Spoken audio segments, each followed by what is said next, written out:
Hi, everybody. Thank you so much for having me at this wonderful conference. My name is Trevor Timm, and today I want to talk about freedom of the press and how technology is both enabling governments to repress the press, but also how technology can help us keep journalists and whistleblowers safer than ever before. I run an organization called Freedom of the Press Foundation. We were founded in 2012, and our mission is to essentially help journalists in the 21st century. We advocate for public interest journalism. We help journalists use technology to protect their sources, and we hopefully give whistleblowers a safer avenue to get information to the public they need. Two of our board members you may recognize: Laura Poitras, the filmmaker, and Glenn Greenwald, the journalist. Back in 2013, just a few months before we launched, or after we launched our organization, an unidentified source reached out to Glenn Greenwald and attempted to get him to install an email encryption program, which some of you may have used, called PGP. It's a complicated and clunky system, and Glenn was fairly busy at the time, and he refused. Luckily for him, the source was very persistent. He had found that Laura and Glenn worked together at our organization, went to our website, and figured out how to securely communicate with Laura, who then finally connected this person to Glenn. A few months later, this person revealed himself to the world as Edward Snowden. And what became of the stories that Glenn and Laura produced with newspapers like The Washington Post and The Guardian became one of the most important investigative series of the 21st century. And it wouldn't have happened without the use of encryption and technological capabilities that weren't available to most journalists in 2013 and 2014. Ed was kind of an anomaly. He had more knowledge about this type of technology than most journalists did, and definitely than most sources did. And so after he came forward, he wanted to devote his life to teaching others how to use these tools and create new tools for journalists of all stripes to be able to use without going through the pains that Glenn went through in 2013. So Edward Snowden actually joined the board of our organization in 2014. And this is what he set out to do. And so I'll explain a little bit more about what Ed is working on a little bit later. But first I want to talk about the problems that we're trying to solve. So threats to journalists have never been more varied or more dangerous. There is an all-time number of journalists in jail throughout the world right now. There is an all-time number of journalists who have been killed for doing their jobs. And a big reason why is because the government has enhanced surveillance capabilities, given the fact that all of us increasingly communicate on our phones, on our computers, and countless platforms that have been digitized and are owned by large corporations that give the government access to our communications. And this is happening all over the world, but a prime example that I want to talk about happened in the United States, where I'm from, a few years ago. And so this is a Pulitzer Prize winning journalist named James Risen. He was a reporter for the New York Times during the Bush administration and the Obama administration, and wrote several explosive stories for the paper that touched on classified information or information that the government considered secret. At one point in 2013, the government served Risen with a legal order. He said, "You have to testify against your source or you're going to go to the jail." Risen refused. There is a long tradition in the United States of journalists refusing to testify against their sources to provide trust and to make sure that more sources will come to them to expose information that the public needs to know. And so he was following in the footsteps of many before him. But something changed in his case. All of a sudden, on the eve of the trial, the government dropped their demand and said, actually, you don't need to testify anymore. And at first, it seemed like a good thing. But what ended up happening was that the government, in the meantime, had gathered Reisen's email records, his phone records, his travel records, his credit card records. They knew all of his movements. They knew everybody he was talking to, when he was talking to them, and for how long, and potentially where. And so his source was prosecuted and found guilty and went to jail because the government had a treasure trove of information they had never had before. This is a quote from a government official shortly after the case. He said that this type of legal order that Reisen received would be the last one that we would probably see. He said, we don't need to ask who you're talking to anymore. We know. And around the world, the stakes are even higher. This is award-winning war journalist Marie Colvin. About 5 years ago, she was tragically killed while covering the Syrian war. The Assad regime had tracked her satellite phone, had known her location, and had killed her in cold blood because of her coverage. Incidents like this happen over and over around the world in every country, no matter where we are. Part of the reason is because large tech companies like Facebook and Google control so much of our information, but it's not just these tech giants, it's our local ISPs, it's our phone providers. They have an unprecedented amount of information that can tell us intimate details about our lives that probably even our closest friends and family members don't know. So how can we put the power back in journalists' hands, given that the ease of communication has led to this ability of governments to surveil us more than ever before? One of the projects that we have embarked on at Freedom of the Press Foundation is called SecureDrop. SecureDrop tries to eliminate all of these third-party tech giants from the equation. It is an open-source whistleblower submission system that news organizations can install and use to communicate with sources in a much safer and more secure manner than email or phone calls. It uses the Tor network to anonymize internet traffic. It uses encryption and several anti-hacking techniques to hopefully make it the safest place where sources can go to journalists without fear of reprisal. Many of you may know or have heard of Aaron Swartz, the late internet activist. He died in 2012, but SecureDrop was actually the last project that he was working on. He was the original creator. Freedom of the Press Foundation took over the project in 2013 when it was just a prototype. It wasn't in any news organizations. So we took over the project. We hired developers to improve it. We told news organizations we would fly to their newsrooms and help them install it, and we would train them how to use it. And now it is in over 75 major news organizations worldwide. This is our CTO, Connor Schaefer, working at a recent hackathon on SecureDrop. Like I said, the project is open source. We have dozens of contributors from all over the world who help us every day. This is a year after the Snowden revelations to the day. The Guardian launched to SecureDrop, and so did the Washington Post, both of the news organizations that led the coverage of the Snowden disclosures. And it is in newspapers now, such as the New York Times, the Associated Press, USA Today, and several news organizations around the world. Last year we spent a lot of time translating it into 15 different languages, and we are still looking for volunteers to translate it into hopefully dozens more.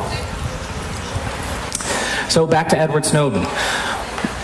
What he is trying to do with us and with others is to provide a safer space for journalists to operate. And, I was talking about cell phones before.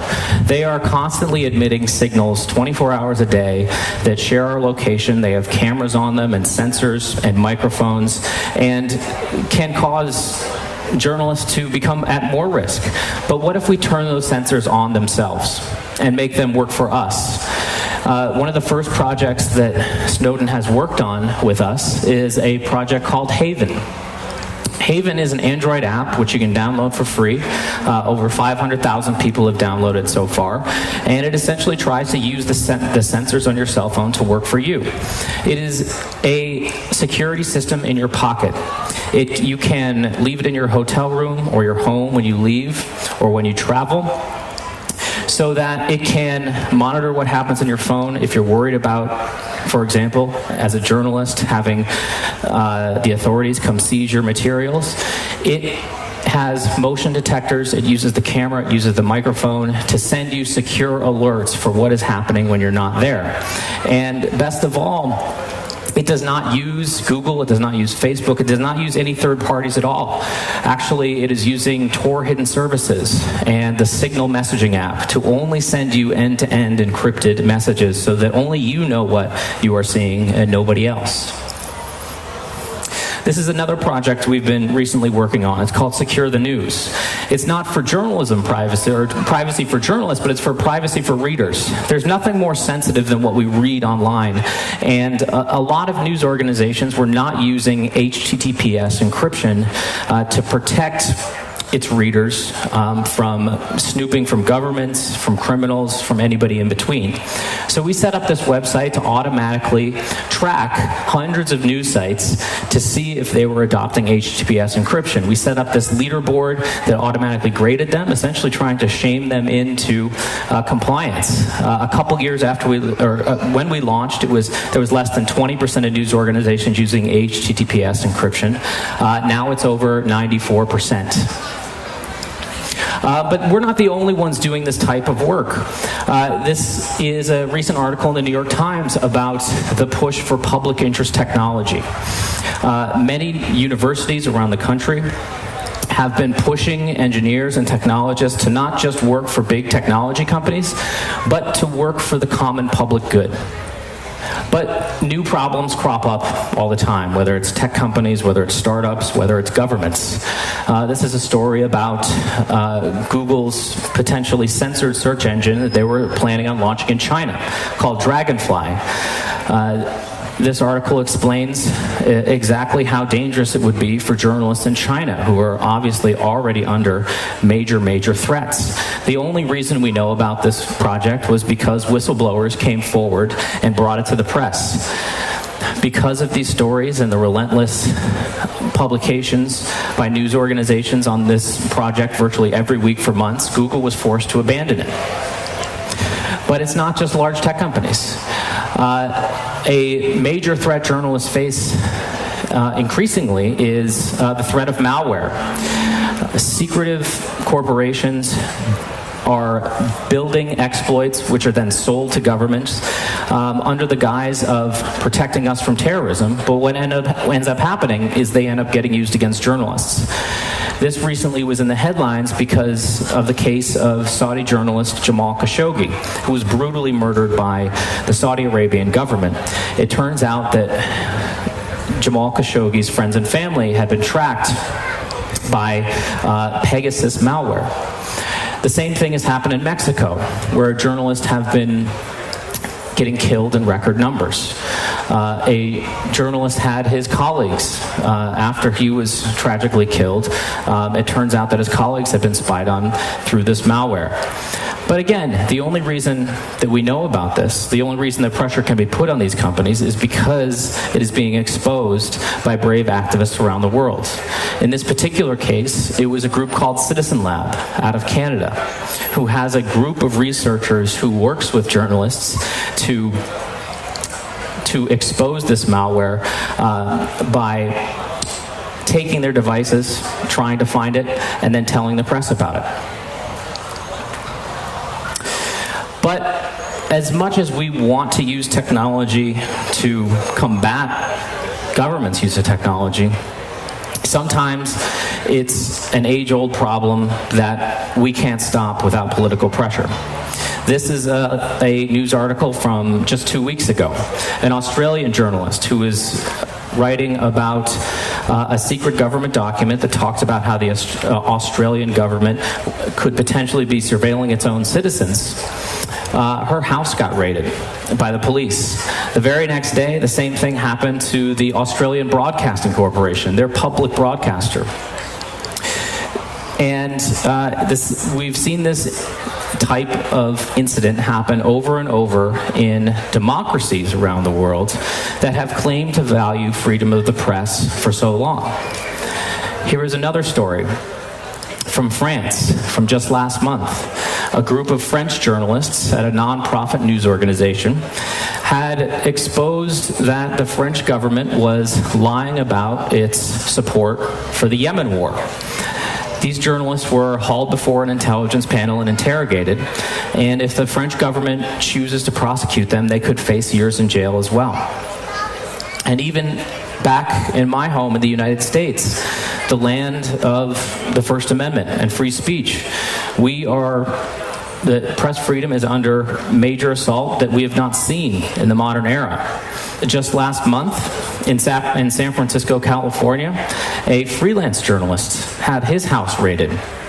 He had produced a report on a leaked police file, and the police went into his house with their guns drawn and a sledgehammer and took $20,000 worth of reporting equipment. And right now, in the United States is probably one of the most important press freedom cases that we've seen this century. The Trump administration is now prosecuting WikiLeaks founder Julian Assange. What they are prosecuting him for is essentially what journalists do all the time: obtain information that the governments don't want the public to see, but is very much in the public's interest, and publishing it. Julian Assange is an unpopular figure in many circles, but like him or hate him, what the U.S. government is trying to do to him right now not only affects countless journalists in the United States who could see the very same charges brought against them if he is convicted, but journalists around the world who have the same fears in countries that they cover. So, that's not exactly a happy ending to a talk, but the question is probably, what can you do? Well, at Freedom of the Press Foundation, like I said, we are always looking for help. You can go to our website at freedom.press to see how you can contribute, but particularly you can go to securedrop.org and visit our GitHub pages for not just SecureDrop, but all the technology projects we're working on. We have developers who work on these open source projects from around the world, and it is never more important for everybody to join the fight. But the best thing that I can tell people to do is to raise the alarm about these issues in your own country. Oftentimes, the press can be unpopular. We're seeing this happen in the United States right now. But it is a vital safety valve for democracy. So if you are speaking up and you are fighting back, that is the best thing that you can possibly do to help your own democracy flourish in the future. Thank you very much. Thank you, Trevor. There's a hardly more important subject to talk about today. You painted the dark world we live in, but you pointed at some sparks of hope. We have a few more minutes for the questions from the audience. Please raise your hand, and our volunteer will bring you mic. Questions? Yes, please.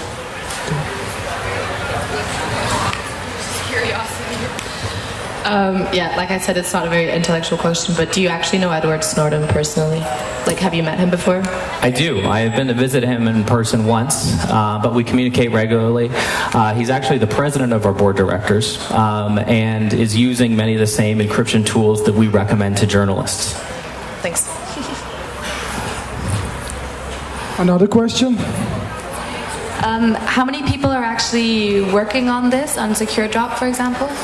So at Freedom of the Press Foundation, we have about 20 full-time employees, but the engineering team is probably about a half a dozen people.